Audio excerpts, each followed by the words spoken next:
नमस्कार, मैं हूं मनोज मानस। उत्तराखंड की खबरों में आपका स्वागत है। खबरों का रुख करेंगे उससे पहले देख लेते हैं इस वक्त के हेडलाइंस। अंकिता भंडारी हत्याकांड में उत्तराखंड सरकार ने सीबीआई जांच की सिफारिश पत्र केंद्र को भेजा। हाल ही में इंटरनेट मीडिया पर वायरल हुआ था ऑडियो और वीडियो। सीएम धामी ने नववर्ष के कैलेंडर का किया विमोचन। बोले ये योजनाओं और उपलब्धियों को जनता तक पहुंचाने का सशक्त माध्यम। उत्तराखंड सरकार में खेल मंत्री के पति के खिलाफ डालनवाला थाने में प्रदर्शन। रात में पूर्व मुख्यमंत्री हरीश रावत भी समर्थन देने पहुंचे। उत्तराखंड में आपदा से सबसे अधिक अवसंरचना क्षेत्र को हुआ नुकसान। केंद्र को भेजी गई 15 करोड़ से अधिक की रिपोर्ट। उत्तराखंड में बड़कोट चिन्याली सौण के लिए शुरू होगी हेली सेवा। पर्यटन और आपदा राहत में मिलेगी बड़ी मदद। लोहड़ी मकर संक्रांति पर शहर में भारी वाहनों का प्रवेश बंद। उत्तराखंड में आए तो रूट का प्लान जरूर देखें। आप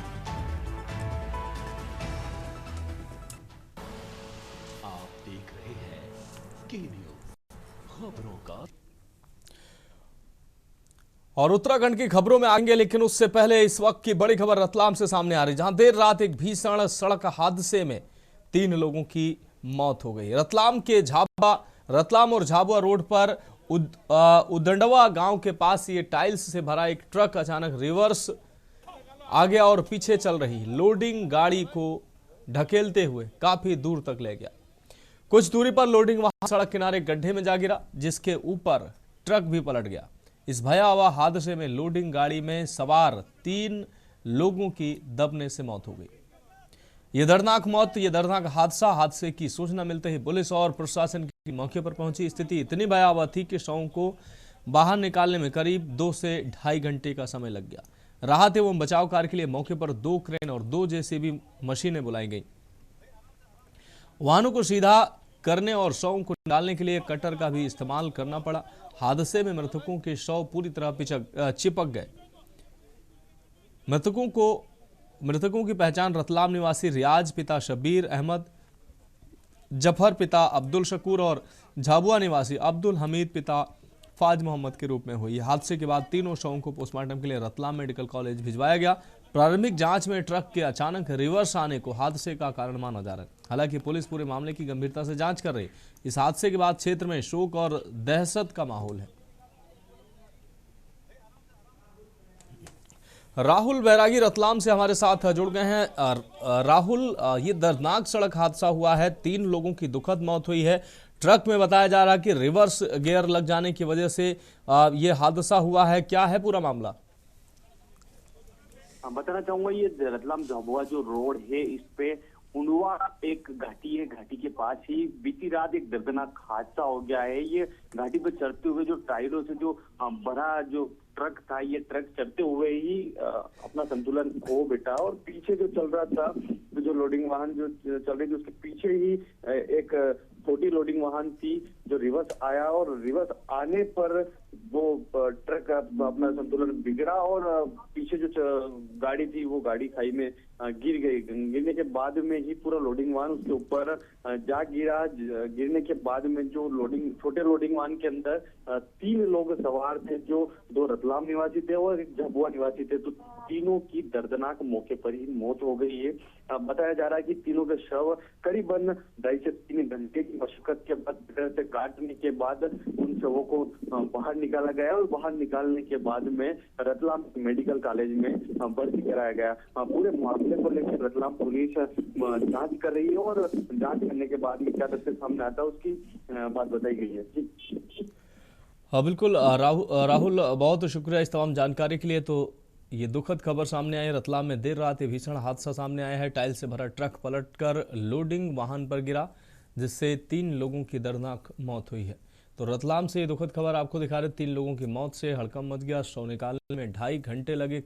क्रेन जेसीबी के सहारे शवों को बाहर निकाला गया। और अब बढ़ेंगे अगली खबर की ओर। खबर उत्तराखंड के देहरादून से है, जहां अंकिता भंडारी हत्याकांड का मामला। एसआईटी के सामने अपने मोबाइल जमा करेगी Urmila Sanawar. SIT mobile audio को जांच के लिए लैब में भेजेगी। ऑडियो वायरल मामले में एसआईटी अब पूछताछ कर चुकी है। आपको बता दें, उर्मिला सनावर ने जो सनसनीखेज खुलासे किए थे, उसके बाद उर्मिला सनावर को एसआईटी के सामने पेश होना पड़ा और एसआईटी ने पूछताछ की है। अंकिता भंडारी हत्याकांड से जुड़ा ये मामला। एसआईटी के सामने मोबाइल जमा करेगी उर्मिला सनावर।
अब बढ़ेंगे अगली खबर की ओर। अगली खबर देहरादून से, जहां खेल मंत्री रेखा आर्य के पति के खिलाफ एफआईआर की मांग की गई। महिला कांग्रेस ने डायलनवाला थाने में प्रदर्शन किया। आपको बता दें, प्रदेश अध्यक्ष ज्योति रौतेला के नेतृत्व में महिलाएं धरने पर बैठी। देर रात धरने को समर्थन देने पहुंचे पूर्व मुख्यमंत्री हरीश रावत।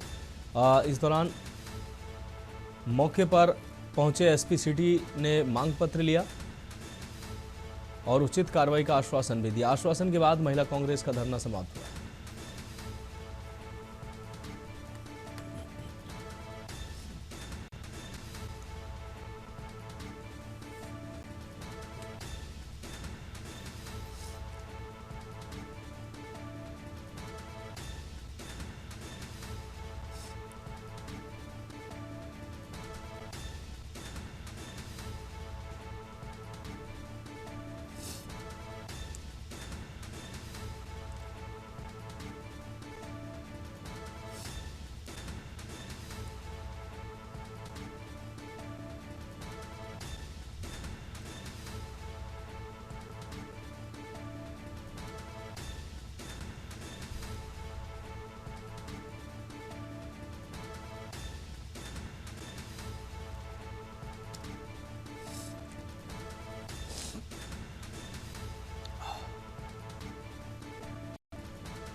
बढ़ेंगे अगली खबर की ओर। कोटद्वार में एसपी चंद्र मोहन सिंह की अपील, साइबर ठगों से सतर्क रहने की सलाह दी। ऑनलाइन धोखाधड़ी के मामले तेजी से बढ़ रहे हैं। संदिग्ध लिंक और कॉल से दूर रहने की अपील की। आपको बता दें, व्यक्तिगत जानकारी साझा न करने की चेतावनी दी है। ठगी होने पर तुरंत 1930 पर कॉल करने की शिकायत करने की अपील की है।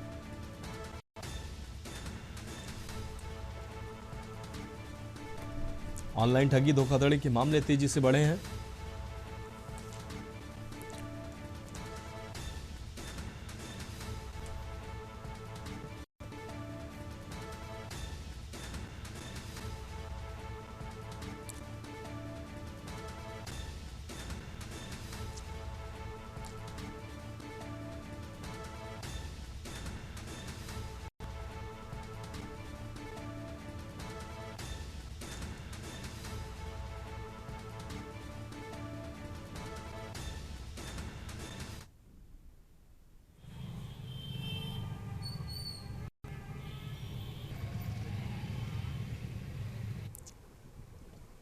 ज़्यादा बढ़ रहा है, तो इसमें अवेयरनेस के हमारे लगातार प्रोग्राम चल रहे हैं और हम लोग इसमें जगह जगह ऐसे सूचना वाले बोर्ड भी लगा रहे हैं कि जागरूकता के संबंध में।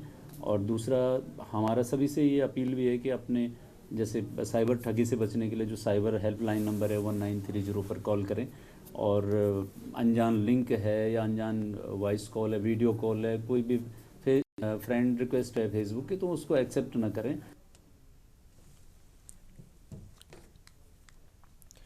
बढ़ेंगे अगली खबर की ओर। देहरादून से अहम खबर। उत्तराखंड में अब ठंड बढ़ी है और ठंड की मार से लोग परेशान हैं। कोहरे और बाले से लोगों की मुश्किलें बढ़ गई हैं। मौसम विभाग के अनुसार बारिश की संभावना बनी हुई है। बारिश की संभावना फिलहाल नहीं है, ये मौसम विभाग ने जानकारी दी है। मौसम विज्ञान विभाग से जारी येलो अलर्ट। हरिद्वार और उधम सिंह नगर में कोहरे की चेतावनी दी गई है। पर्वतीय क्षेत्रों में पाला पड़ने की संभावना बनी हुई है। लोगों के स्वास्थ्य पर भी पड़ रहा ठंड का असर। भीषण सर्दी का स्वास्थ्य पर पड़ रहा असर। अस्पतालों में सर्दी, खांसी, सांस के मरीजों की संख्या बढ़ी है।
अगली खबर का रुख करेंगे। खबर बागेश्वर से है, जहां उत्तरायणी मेले के आयोजन को देखते हुए नगर क्षेत्र में वाहनों का रूट डायवर्जन लागू कर दिया गया है। बागेश्वर धाम मेले में 300 से अधिक पुलिसकर्मियों की ड्यूटी लगाई गई है। ऐतिहासिक उत्तरायणी मेले का उद्घाटन जिला प्रभारी मंत्री, कैबिनेट मंत्री उत्तराखंड सरकार सौरभ बहुगुणा करेंगे। नगर पालिका प्रशासन एवं जिला प्रशासन मेले की सभी तैयारियां पूर्ण कर चुका है। मेला अवधि के दौरान भीतरी मार्गों पर वाहनों का प्रवेश प्रतिबंधित रहेगा, जबकि बाहरी क्षेत्रों से आने वाले वाहनों को वैकल्पिक मार्गों से डाइवर्ट किया जाएगा।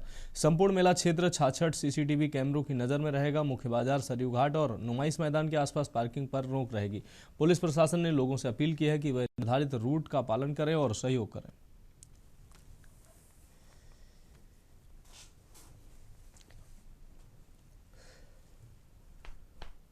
पुलिस पूरी तरीके से मुस्तैद। इस मेले के लिए जो है बागेश्वर पुलिस पूरी तरीके से मुस्तैद और तैयार है।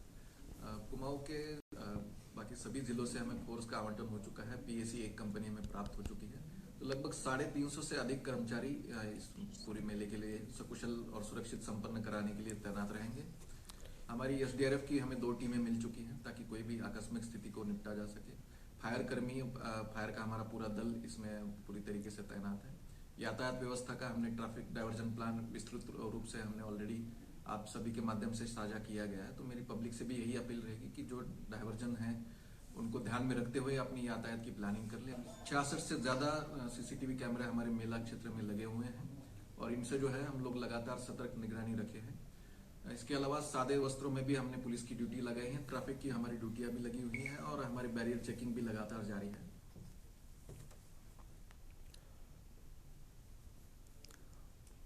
अगली खबर कालाढूंगी से है, जहां रामनगर हल्द्वानी मार्ग के ग्राम गैबुआ के समीप एक बाइक और कार की हुई जबरदस्त भिड़ंत में बाइक सवार एक युवक की मौके पर ही दर्दनाक मौत हो गई, जबकि बाइक पर सवार 2 अन्य युवक गंभीर रूप से घायल हो गए। आपको बता दें कि ग्राम कनोरी, बाजपुर जिला उधम सिंह नगर निवासी राकेश, सचिन और सनी तीनों की बाइक पर सवार होकर रामनगर से अपने घर की ओर जा रहे थे। बताया जाता है कि इसी बीच गेबुआ के समीप उनकी बाइक की भिड़ंत एक कार से हो गई। दुर्घटना में तीनों बाइक सवार युवक गंभीर रूप से घायल हो गए, जिन्हें मौके पर मौजूद ग्रामीणों द्वारा उपचार के लिए तुरंत रामनगर के सरकारी अस्पताल लाया गया, जहां डॉक्टर द्वारा राकेश को मृत घोषित कर दिया गया तथा सचिन और सनी की हालत गंभीर होने के कारण प्राथमिक उपचार के बाद उन्हें हायर सेंटर रेफर कर दिया गया। घटना के बाद मृतक एवं घायल के परिजन भी अस्पताल पहुंच गए, जहां मृतक के परिजनों में कोहराम मचा हुआ है, तो वहीं पुलिस भी मामले की जांच में जुटी हुई है।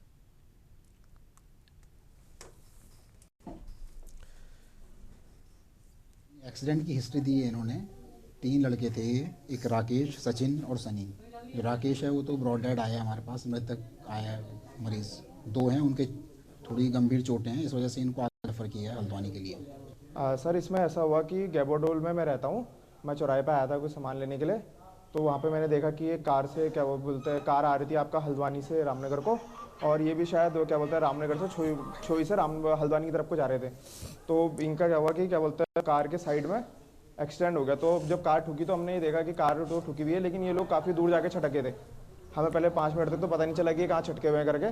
फिर जैसे ही क्या बोलते हैं हमने इधर उधर देखा तो हमें वहाँ पर पता चला कि 3 लोग का एक्सीडेंट हुआ है, ये 3 लोग आ रहे थे। सर उसके बाद क्या हुआ, हमने एम्बुलेंस में फ़ोन किया तो एम्बुलेंस कहीं अवेलेबल नहीं थी। तो उसके बाद फिर हमने लोकल में हमारे भाई हैं क्या बोलते हैं उपाध्याय जी, तो इनका टेम्पो करा के 2 टेम्पो में हम इनको रामदत्त हॉस्पिटल रामनगर लेके आए।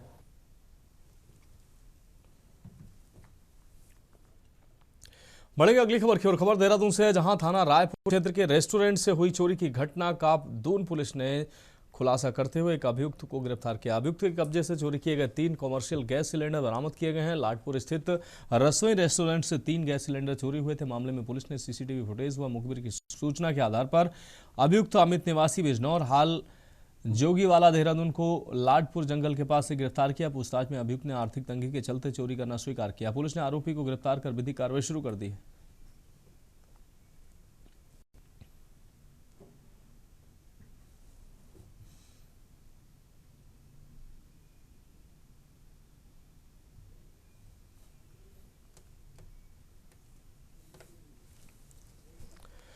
रुकेंगे एक ब्रेक के लिए।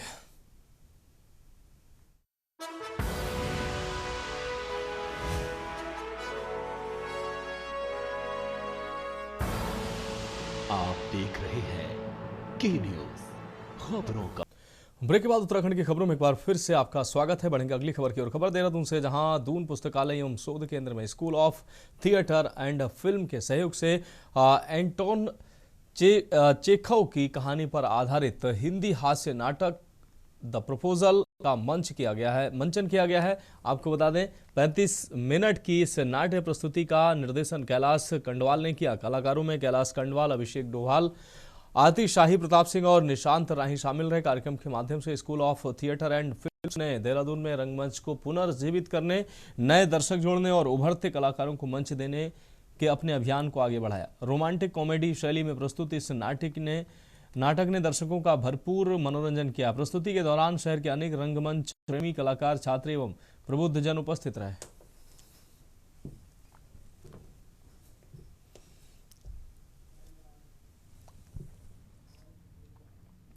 अगली खबर देहरादून से, जहां जिलाधिकारी सबिन बंसल की अध्यक्षता में आयोजित जनता दर्शन कार्यक्रम में 130 से अधिक शिकायतें व प्रार्थना पत्र प्राप्त हुए। जनपद सहित प्रदेश के अन्य जनपदों से आए फरियादियों की समस्याओं का समयबद्ध, संवेदनशील व गुणवत्तापूर्ण निस्तारण के निर्देश डीएम ने अधिकारियों को दिए हैं। जनदर्शन में 82 वर्षीय बुजुर्ग महिला संतोष के भरण पोषण हेतु भरण पोषण अधिनियम के अंतर्गत वाद दर्ज कराने के निर्देश दिए गए हैं। एकल माता मोनिका की 2 बेटियों व विधवा रेणु देवी की पुत्री की शिक्षा प्रोजेक्ट नंदा सुनंदा के तहत पुनर्जीवित करने तथा बालक की फीस माफी के लिए स्कूल प्रबंधन से समन्वय के निर्देश दिए गए हैं। टिहरी गढ़वाल निवासी उमा रानी को कैंसर उपचार हेतु राइफल क्लब फंड से आर्थिक सहायता, वहीं सुनीता देवी की पुत्री के विवाह हेतु शासन की योजनाओं से सहायता उपलब्ध कराने के निर्देश दिए गए। 18 माह से लंबित दाखिल खारिज मामले में डीएम ने आख्या तलब करते हुए अनुपालन न होने पर पटवारी के निलंबन की चेतावनी दी।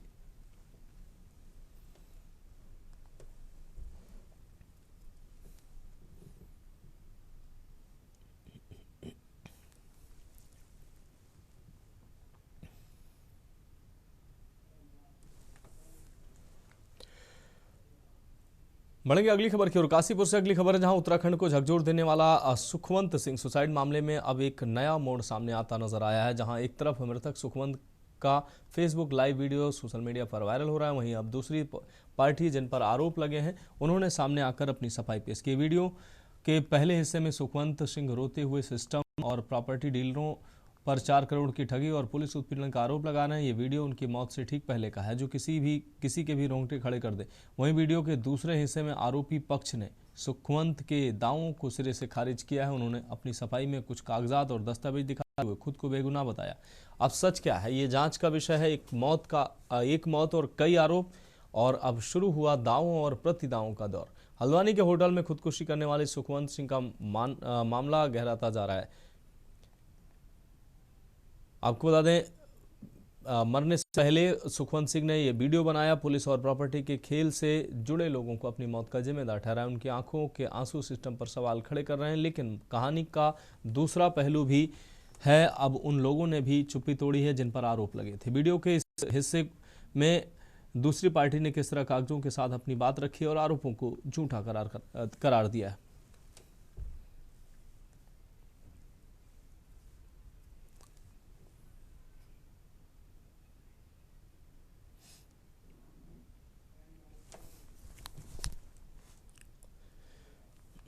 बढ़ेंगे अगली खबर की ओर। खबर देहरादून से, जहां उत्तराखंड में पिछले वर्ष आई प्राकृतिक आपदाओं ने राज्य की विकास योजनाओं को भारी नुकसान पहुंचाया। आपदा का सबसे अधिक असर पेयजल योजनाओं पर पड़ा है।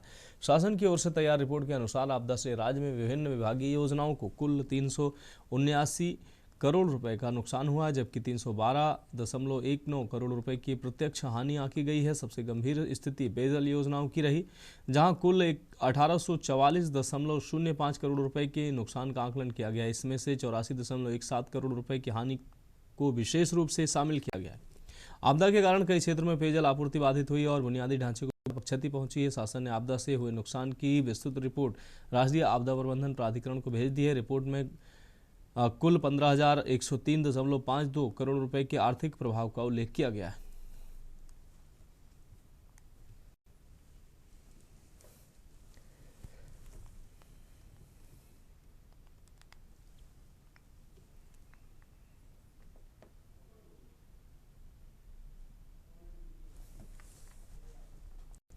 खबर डोईवाला से है, जहां महिला कांग्रेस की प्रदेश अध्यक्ष ज्योति रौतेला पार्टी की महिला कार्यकर्ताओं के साथ डालनवाला थाने पहुंची और प्रदेश की कैबिनेट मंत्री रेखा आर्य के पति गिरधारी लाल साहू के खिलाफ मुकदमा दर्ज करने की मांग की। उन्होंने मंत्री द्वारा दिए गए बयान पर शांतिपूर्ण ढंग से विरोध जताते हुए एफआईआर दर्ज करने पर जोर दिया। पुलिस ने भी बात आगे बढ़ाने से बचते हुए उनके शिकायती पत्र को आगे बढ़ाने का भरोसा दिया। हालांकि महिला कांग्रेस नेत्री मुकदमा दर्ज करने की मांग पर अड़ी रही।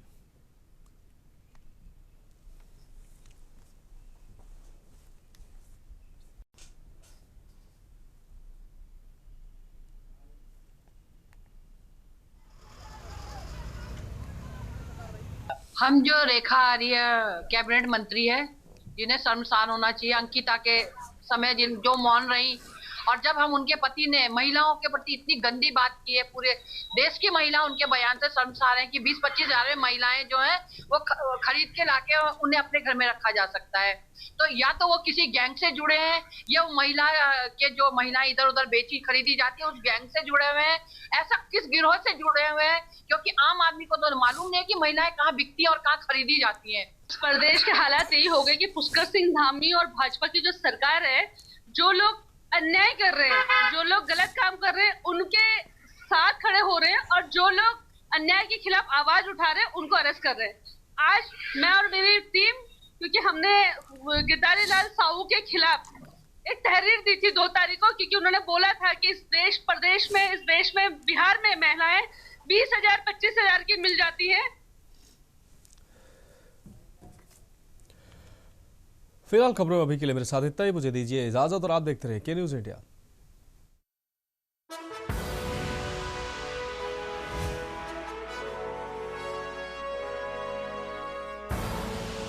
आप देख रहे हैं के न्यूज़, खबरों का सारथी।